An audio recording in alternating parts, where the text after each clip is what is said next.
everybody. My name is Wendy.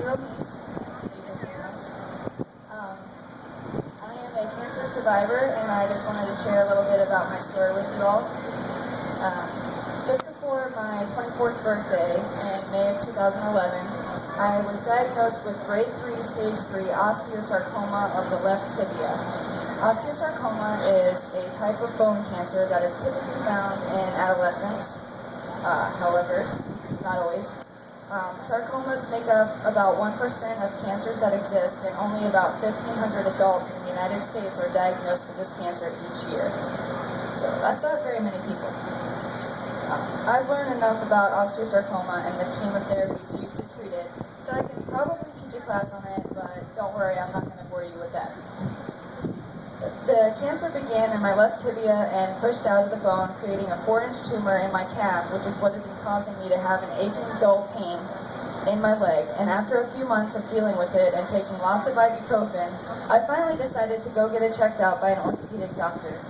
The doctor noticed my left calf muscle was larger than the right one, and he felt it and said there was something in there.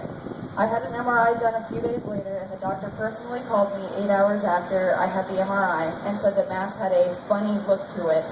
And he said he was sending me to see an oncology specialist in Tampa. For the next few weeks, I bounced around from Tampa to Fort Myers, seeing different oncologists, and finally ended up in the sarcoma clinic at Moffitt Cancer Center. They referred me to Health Park Children's Hospital, where I've been receiving care from the most compassionate, thorough, amazing pediatric oncology staff in the world. And no, they're not paying me to say that. The doctors there discovered an 8-millimeter nodule that had metastasized to my left lung, so they decided it was best to begin chemotherapy, and if the nodule was still there in 3 months, then they would surgically remove it.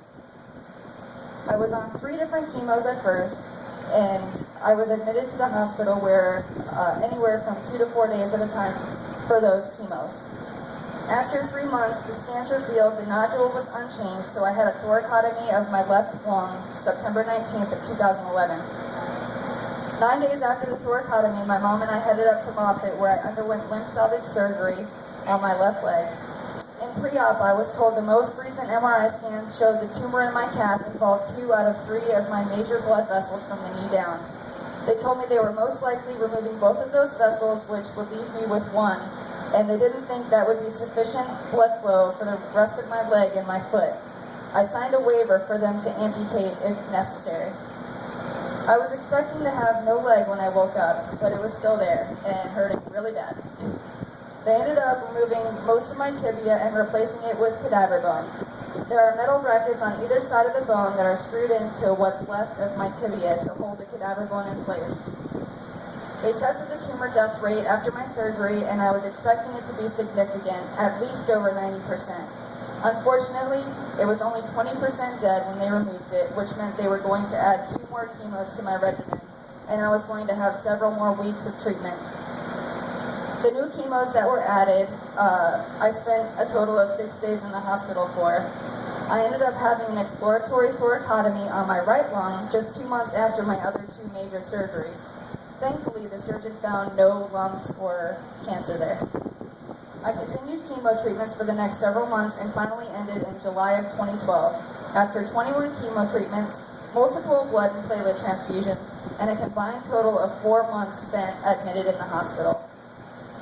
When all of this began, Moffitt assured me that I wouldn't be working at all through the terrible treatments, but I managed to work a total of 320 hours throughout that year, which is a total of 2 months of work time. I was on different nausea medications during the treatments and only got sick a few times throughout the year, thankfully.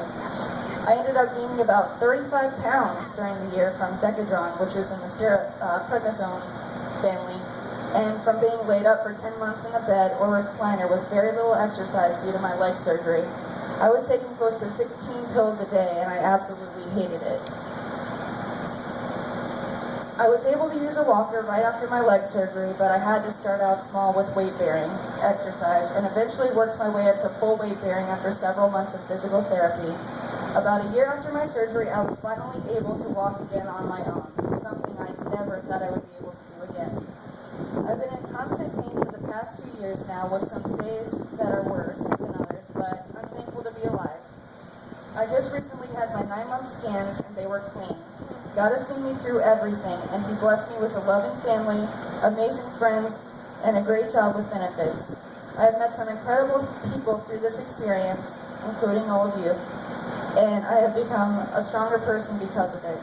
I've also been able to help people all over the world by sharing my story on a public Facebook page, and it is my honor to share it with all of you tonight. If you are experiencing a new pain, have swelling, or if you know something is wrong with your body, I encourage you to please get it checked out. So many people put the doctor off, and if you are ever faced with a situation like mine when you are aching every day, putting that off can be the difference between life and death.